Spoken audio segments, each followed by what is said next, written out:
مال نہیں اور ہماری جانیں نہیں.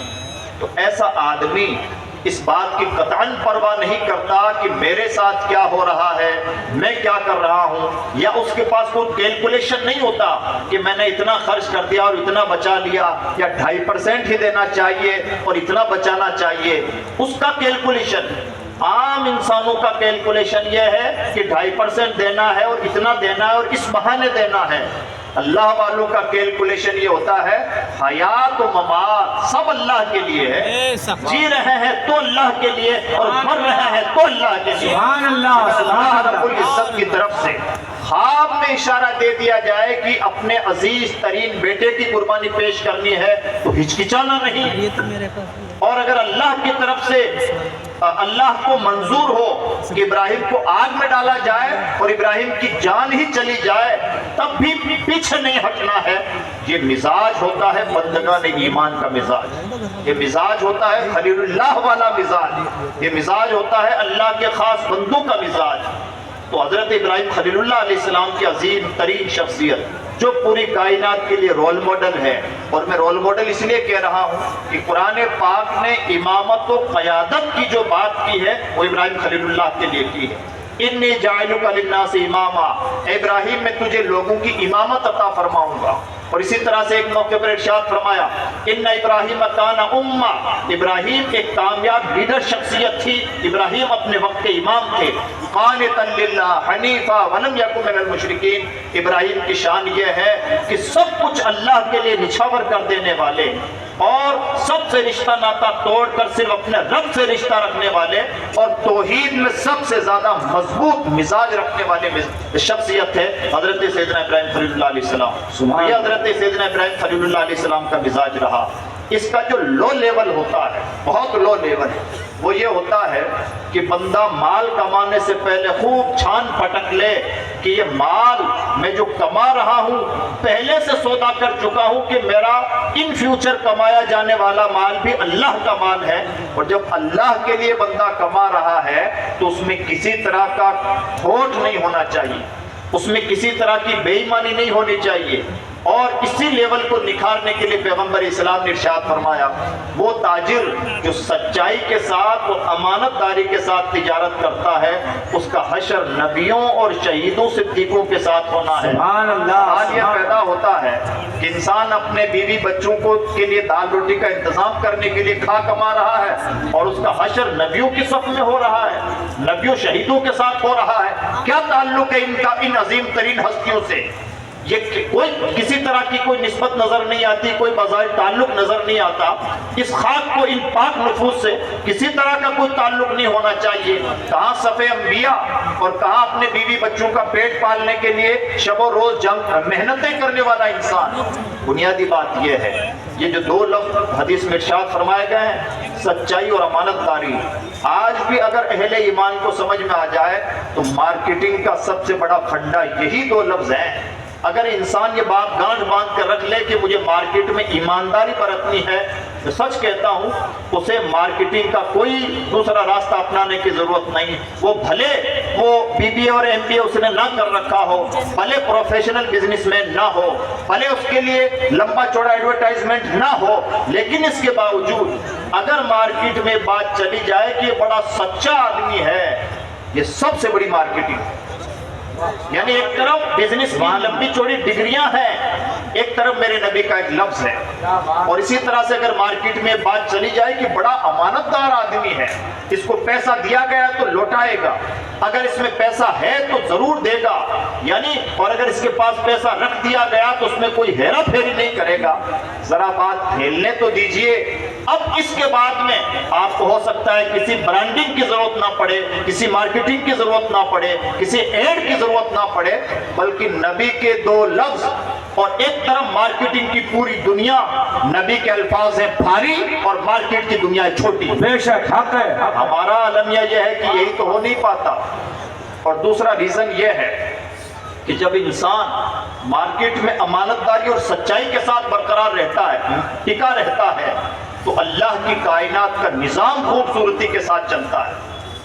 اور اللہ کی کائنات کے نظام میں کوئی فساد نہ پیدا ہونے پائے اور نظام خوبصورتی کے ساتھ چلے، یہ تمام بندوں کی اجتماعی ذمہ داری ہے، بلکہ فرشتوں کو، کیا خوبصورت بات ہے، کیا انوکھی بات ہے، جب اللہ نے فرشتوں سے فرمایا میں زمین میں اپنا خلیفہ بنانے والا ہوں، انسانوں کو پیدا فرمانے والا ہوں، تو فرشتوں کا فرسٹ کمنٹ، پہلا ریئیکشن فرشتوں کا کہ پروردگار اتجعل فیہا من یفسد فیہا، کیا زمین میں تو ایسی مخلوق پیدا فرمائے گا جو فساد مچائے گا؟ پہلا کمنٹ انسانوں کے تعلق سے فرشتوں کا یہ ہے کہ انسان فسادی ہے۔ پیغمبر اسلام نے اپنی سیرت کے ذریعے سے، اپنی تعلیمات کے ذریعے سے انسانیت کو یہ دماغ دیا ہے کہ انسان جہاں کہیں رہے فساد کی جڑیں کاٹے، اور انسان جہاں کہیں بھی رہے اللہ کی مخلوق کی اصلاح کا ذریعہ بنے، کہیں پر بھی فساد نہ پیدا ہونے پائے۔ اور اس کے بہترین پرتو ہوتے ہیں انبیاء کرام، اور ان انبیاء کرام کا پرتو اور مظہر ہوا کرتے ہیں اولیاء کرام، جہاں کہیں بھی رہتے ہیں اصلاح کی مہم چلاتے ہیں، جہاں کہیں بھی رہتے ہیں لوگوں کو برائیوں سے روکتے ہیں۔ بلکہ اسلام کا تو جو بیسک کانسیپٹ ہے وہ بھی دو ہی چیزوں پر آدھارت ہے، کنتم خیر امہ اخرجت للناس تأمرون بالمعروف وتنہون عن المنکر، اے امت محمد تمہیں لوگوں کے لیے ظاہر کیا گیا ہے، اور تمہاری دو ممتاز پہچانیں ہیں۔ پہلی پہچان یہ ہے کہ تم لوگوں کو بھلائیوں کا حکم دیتے ہو، اور دوسری پہچان یہ ہے کہ برائیوں سے روکتے ہو۔ سبحان اللہ۔ یہ جو کام ہے، یہ کام کرنے کے سب کے اپنے اپنے انداز ہوتے ہیں۔ اللہ والوں کا یہ کام کرنے کا انداز یہ ہے کہ اللہ والے دلوں کو کنٹرول کرتے ہیں، اور جب انسان کا دل بدل جاتا ہے تو پوری کائنات کا نظام بدل جاتا ہے۔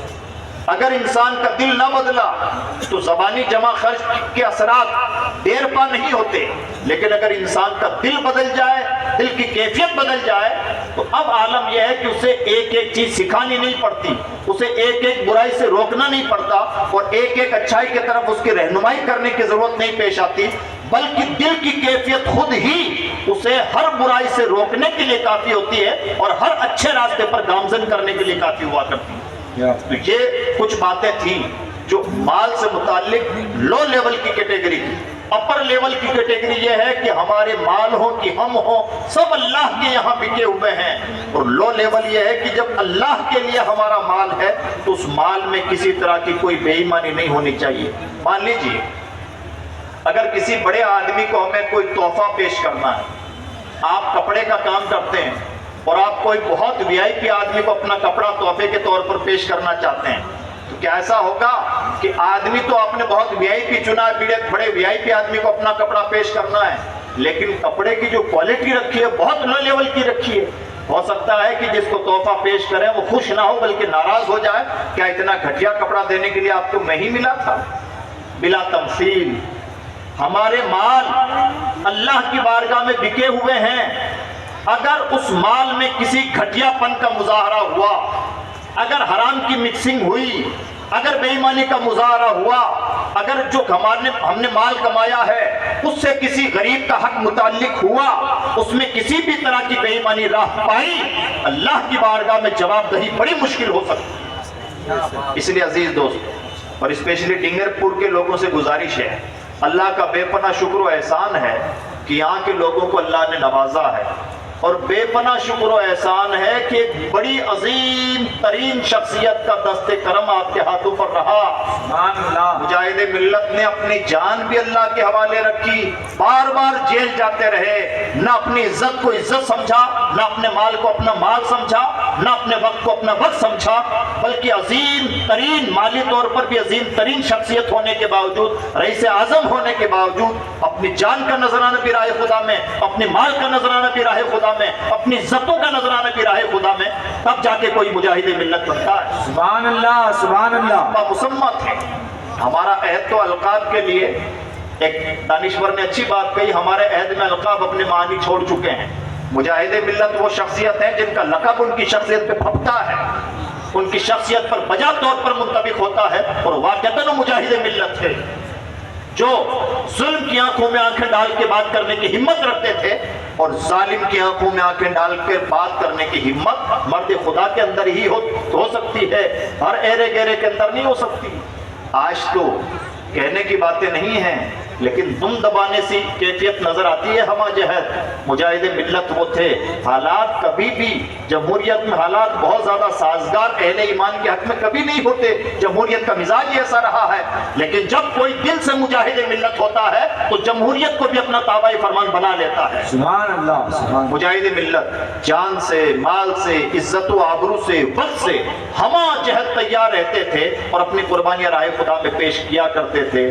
بھلے اس کے لیے جیل جانا پڑے گئے، بھلے اس کے لیے سزائیں جھیلنی پڑی جھیلی، بھلے اس کے لیے کورٹ کچہریوں کے چکر لگانے پڑے لگائے، بھلے اس کے لیے کسی بڑے آدمی کے دروازے پر بار بار آنا جانا پڑا آئے گئے، لیکن کبھی بھی اللہ کے رسول کے مشن سے سمجھوتا نہیں کیا. بلکہ سعودی عرب میں تو ان کی جو تاریخ رہی، جان بوجھ کر کے الگ سے نماز پڑھتے تھے تاکہ لوگوں کو یہ بتانے کا موقع مل